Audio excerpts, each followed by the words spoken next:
આ પૂતના આવી ને ત્યારે ભગવાનની છઠ્ઠી હતી. કઈ વિધાતા ભગવાનના લેખ લખવા આવે કયો? કોનું કામ છે? ભગવાનના લેખ કોણ લખે? वो तो काल का भी काल है. પણ મારા ઠાકોરજીની કૃપા દ્રષ્ટિ તમે જુઓ. જેને ઝેર આપ્યું એને મોક્ષ આપ્યો. આનથી મોટો કોઈ દયાળુ છે નહીં. આપણને તો કોઈ બે શબ્દ કીધા હોય ને તો આપણે એની સાથે બોલતા નથી, એની સાથે કોઈ વ્યવહાર રાખતા નથી. પણ મારા ઠાકોરજીની કૃપા દ્રષ્ટિ જુઓ કે જેને ઝેર આપ્યું એને મોક્ષ આપે છે. કેટલો દયાળુ છે.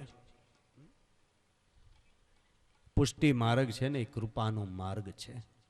આપણા ઠાકોરજી છે એ કૃપાના સાગર છે.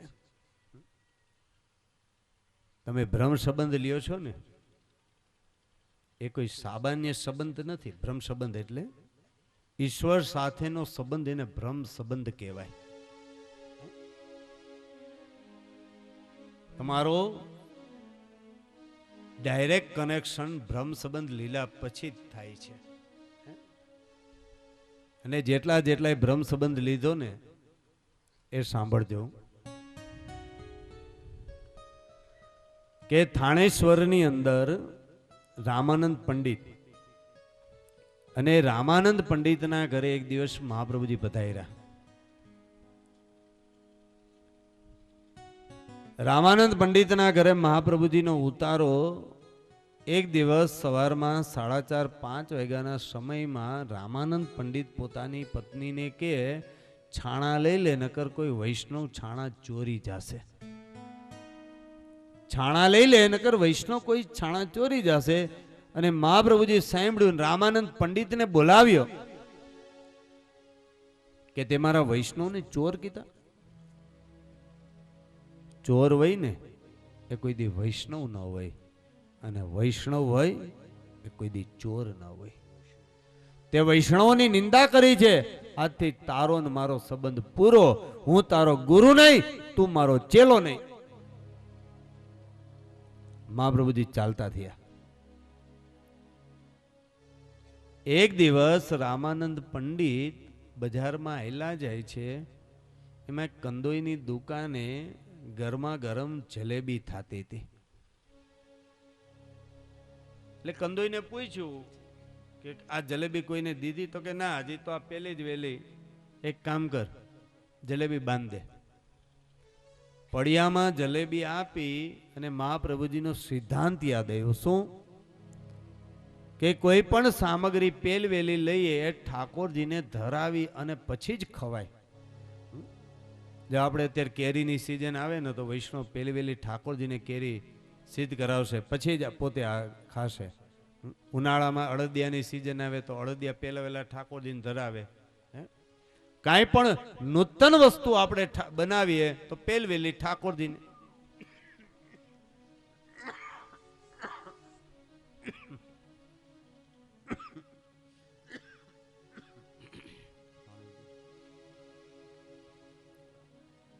અને પછી જ આપણે આરોગ્ય ખાવી જોઈએ.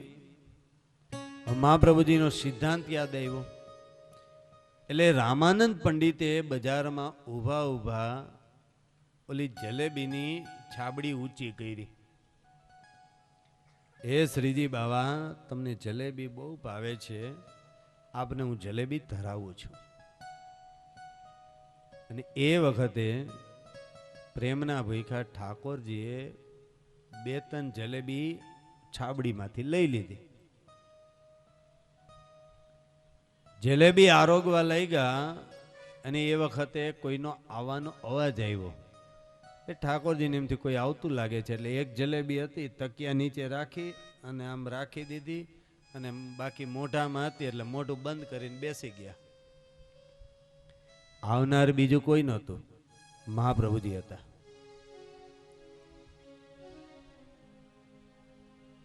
પણ ઠાકોરજી પકડાઈ ગયા. કેમ? ઓલો જલેબીનો રસ છે ને હોઠે ચોઈટો હતો. એટલે પૂછ્યું, કઈ આરોગો છો? નહીં, કઈક આરોગો છો? બોલે જ નહીં, કારણ કે જલેબી છે, બોલવું કેમ? તમે કઈક આરોગો છો, તમારા હોઠે રસ ચોઈટો છે, ઠાકોરજી કે ભારે કરી. વેલી ખબર હોત તો જીભ ફેરવી દે. મોઢું ખોલો, શું ખાવ છો? અને ઠાકોરજી મોઢું ખોલ્યું ત્યાં તો મુખમાં જલેબી. મહાપ્રભુજી કે રસોઈ ઘરની અંદર જલેબી બની નથી તો જલેબી ધરાવી કોને? ઠાકોરજી કે વલ્લભ ગુસ્સો ન કરો તો કહું, મુખમાં જલેબી છે એવું નથી, એક જલેબી હજી તકિયા નીચે છે. ઠાકોરજી તકિયો ઊંચો કરીને બતાવી. ગુસ્સો ન કરો તો કહું, આ જલેબી મને રામાનંદ પંડિતે ધરાવી. અને રામાનંદ પંડિત નું નામ આવ્યું ને મહાપ્રભુજીને એકદમ ક્રોધ આવ્યો. તમે રામાનંદ પંડિતની જલેબી ખાધી? જેને મેં છોડી દીધો છે એને તમે અપનાવ્યો. તમારે જલેબી ખાવી જ હતી, રસોઈ ઘરની અંદર કીધું હતું જલેબી બનાવી દે, પણ તમે રામાનંદ પંડિતની જલેબી કેમ ખાધી? જેને મેં છોડ્યો એને તમે કેમ અપનાવ્યો? અને તઈ મારા વાલા વૈષ્ણવો, જે ઠાકોરજી જવાબ આપે છે દરેક બ્રહ્મ સંબંધી જીવને લાગુ પડે એમ છે. શું કીધું? વલ્લભ ગુસ્સો ન કરો, વલ્લભ ગુસ્સો ન કરો. હું તો પ્રભુ છું, પણ તમે તો મહાપ્રભુ છો. હું તો પ્રભુ છું, પણ તમે તો મહાપ્રભુ છો. તમે છોડી પણ શકો અને પકડી પણ શકો, પણ મારાથી એવું ન થાય. હું તો જેને પકડું છું ને એને કોઈ દી છોડતો નથી. એને તો મારા ગોલોક ધામ સુધી એને હું લઈ જાઉં છું. તમે ભૂલી ગયા હશો, પણ હું ભૂલ્યો નથી. યાદ કરો, શ્રાવણ મહિનો, અને શ્રાવણ મહિનાની મધ્ય રાત્રિએ મેં તમને એક વચન આપ્યું હતું. બ્રહ્મ સંબંધ કરણાત સર્વેષામ દેવ જીવયો. જેને તમે બ્રહ્મ સંબંધ આપશો એ જીવ ગમે એટલા દોષોથી ભરેલો હશે ને તો હું એના દોષ નહીં જોઉં. જે જીવને તમે અપનાવશો એ જીવને હું અપનાવીશ. જેનો હાથ તમે પકડશો એનો હાથ હું પકડીશ. અને વલ્લભ, એ જીવને તમે બ્રહ્મ સંબંધ આપીને તમે શું કહો છો? સાચું શરણ એ ઠાકોરજીનું છે. તમારો પકડેલો હાથ, તમે જીવનો પકડેલો હાથ તમે મારા હાથમાં આપો છો. હવે તમારો જ પકડેલો હાથ, જે જીવનો હાથ તમે પકડી અને મારા હાથમાં આપો, એ જીવને મારે કેમ છોડી દેવો?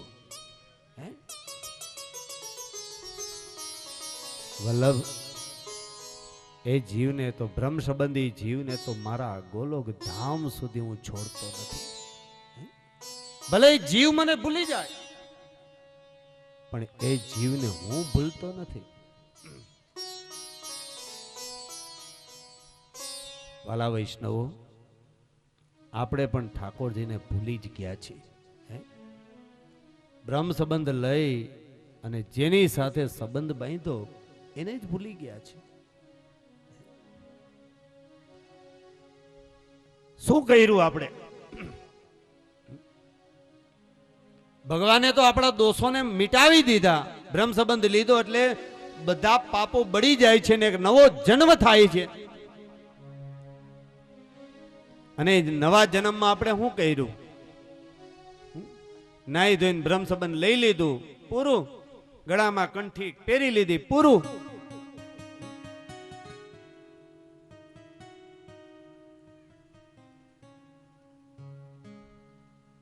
પણ ભગવાનની કૃપા તો જુઓ, આપણે એની સાથે સંબંધ પૂરો કરી નાખ્યો છે, પણ ભગવાન આપણી સાથે નથી કરતા.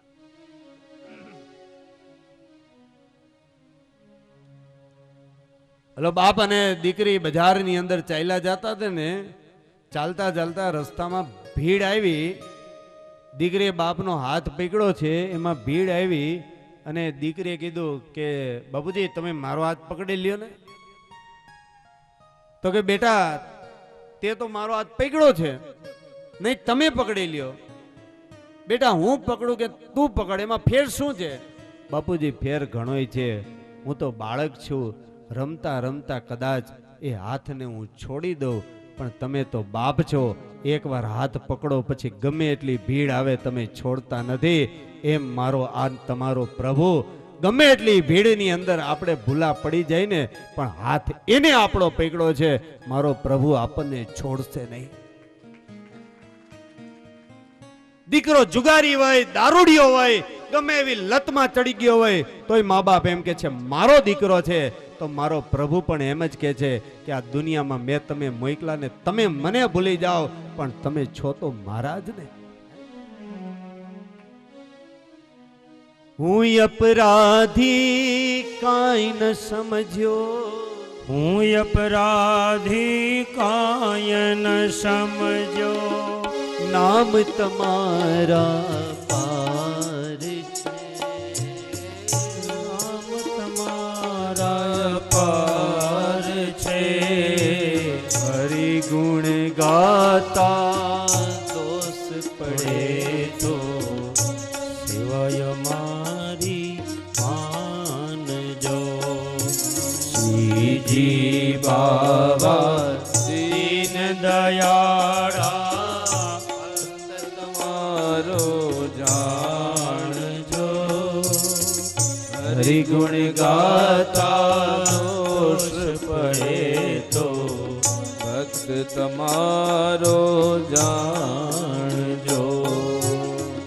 હરિગુણ ગાતા દોષ પડે તો સેવાય મારી માનજો.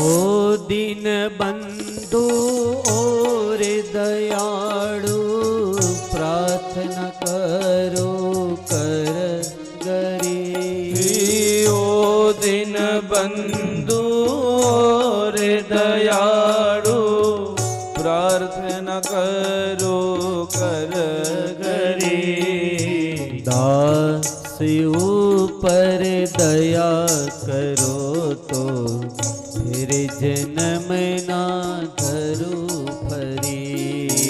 દાસ ઉપર દયા કરો તો ફરી જન્મ ના ધરો ઘડી. શ્રીજી બાબા દિન દયાળા ભક્ત તમારો જાણજો.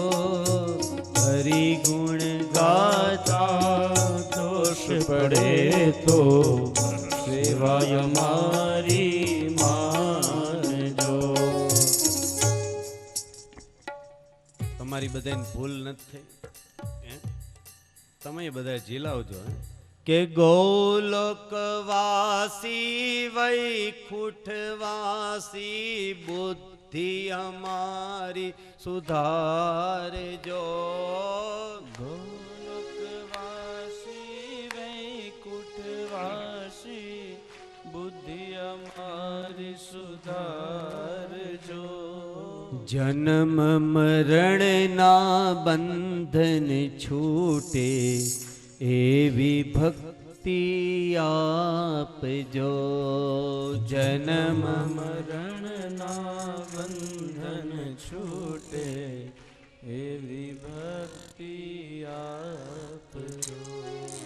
અંત સમયે પ્રભુ દયા કરીને દર્શન દેવા આવજો. અંત સમયે પ્રભુ દયા કરીને દર્શન દેવા આવજો. દાસ ઉપર દયા કરીને ચરણ કમળ માં રાખજો. દાસ ઉપર દયા કરીને ચરણ કમળમાં રાખજો. ઓ શ્રીજી બાવા દીન દયાળા દર જાણજો. હરિ ગુણ ગાતા દોષ પડે તો સેવાય મારી માનજો. શ્રીજી બાબા દીન દયાળા ભક્ત મારો જાણજો. હરિ ગુણ ગાતા દોષ પડે તો સેવાય મારી માનજો. ભગવાન આપણા દોષ ન જોતા હોય તો આપણે શું કામ કોઈના દોષ જોવા જોઈએ? કિસી કા દોષ મત દેખો, હમ અચ્છે તો સબ અચ્છે. ઘણા એમ કે અમને હારો પાડોશી જોઈએ. તું થા, પેલા તું તો સારો થા, પછી તને બધું મળશે. જેની આંખમાં કમળો થયો હોય ને એને દુનિયામાં બધે કમળો જ દેખાશે. भूल किसी की मत देखो, बुरा देखन में चला बुरा न मिला न को अंदर खोजो आपका मुझसा बुरा न कोई कबीरा मुझसा बुरा न को मुझसा बुरा न कोई कबीरा मुझसे बुरा न को. किसी का दोष मत देखो, તમે સારા થઈ જાઓ, તમને બધું સારું જ દેખાશે. ભગવાન જો આપણા દોષ ન જોતા હોય તો આપણે શું કામ હે? પણ માણસોને દોષ જોવાની, ભૂલ કાઢવાની એટલી બધી ટેવો છે ને. કોક સેવા કરતો હોય ન્યા જઈને આમ નહીં ને આમ કરો. બોલો બિચારા હજી તો શરૂઆત કરી હોય ન્યાથી જ એને કાઢે બહાર. તમે હું શીખીને જ આવ્યા છો બધા? તમને આવડે છે તો કોકને શીખડાવો, તમને જ્ઞાન છે તો તમે કોકને આપો, એને બહાર કાઢી નાખો માઈને. જો આ પુષ્ટિ માર્ગમાં આ થાય છે ને અને થઈ રહ્યું છે એટલે આપણો પુષ્ટિ માર્ગ લુપ્ત થતો જાય છે. પણ હવે એક આનંદ છે કે ખૂબ વૈષ્ણવો સમજુ થઈ ગયા છે. મહાપ્રભુજી બહુ સુંદર આખો સેવા પ્રકાર આપ્યો છે, બહુ સુંદર આપ્યો છે. દોષ જોવા માટે નથી આપ્યો. કોઈની ઉપર કૃપા થઈ ગઈ હોય, ભગવત કૃપા થઈ ગઈ હોય, એને જ્ઞાન હોય, એને સેવા પ્રકાર આવડી ગયો હોય તો એને કોઈને સેવા પ્રકાર શીખડાવવો જોઈએ. એને જ્ઞાન હોય તો કોઈને જ્ઞાન દેવું જોઈએ. એમાં કોઈ ઓલું થતું નથી. ભૂલ થાય તો એને સમજાવો, આવી રહી નહીં આમ નહીં આમ સેવા કરો.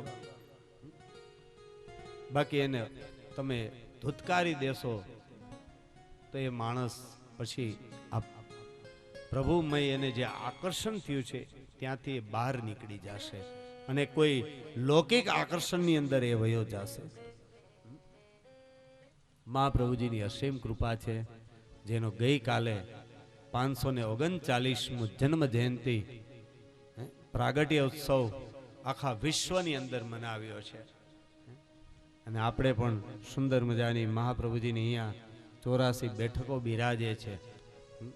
અલૌકિક લાભ છે, લાભ લઈ લો. ભલે ભાવાત્મક છે, 84 તમે નહીં કરી શકો પણ ભાવથી કરશું તો ચોક્કસ અહીંયા થઈ જશે. ઓલા ગણપતિ મહારાજે નથી હે? કથા આવે છે ને, ઓલા 4 ધામની યાત્રા કરવા કાર્તિક નીકળી ગયા ને ઓલા બેઠા બેઠા મા બાપની કરી લીધી, હે? તો એને ફળ મળ્યું.